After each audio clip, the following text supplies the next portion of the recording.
Frana di Cancia, mentre si continua a scavare cercando di liberare le case dai detriti, si ragiona sull'accaduto. Bisogna fare in fretta prima che la colata si solidifichi in maniera irreparabile e le squadre di volontari continueranno ad avvicendarsi fino a quando non verranno liberati tutti i locali invasi da fango e sassi e gli stessi non saranno stati portati via. Da una prima analisi si è ritenuto che le opere di contenimento realizzate dopo la tragica colata del 2009 siano state utili a mitigare gli effetti della frana di domenica notte, anche se non sufficienti a neutralizzarla.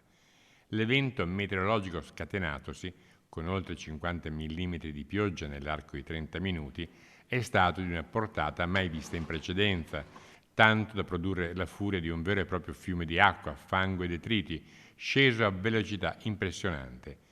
Le valutazioni e le analisi del caso sono in corso. Abbiamo seguito fin dall'inizio la situazione legata a questo grave evento che si è verificato appunto qui a Borca di Cadore. Verificheremo adesso i tempi anche occorrenti per mettere in sicurezza tutte le abitazioni e anche la viabilità naturalmente. La sua speranza è che si possa risolvere in quanto tempo? Ci si augura che possa essere il più breve possibile per limitare i disagi ai cittadini. La vivo come va vissuta, bisogna darsi da fare per ripristinare le condizioni di sicurezza in parte, come abbiamo ben visto, che avevamo prima di questo evento. Adesso dobbiamo ripristinare le condizioni che avevamo ante evento, quindi votare i due invasi che avevamo su, che sono due invasi da 30.000 metri cubi, bisogna votarli, quindi vuol dire 3.000 viaggi di camion, insomma, non uno. Protagonista in questa vicenda la provincia di Belluno, cui la regione, su richiesta degli stessi cittadini,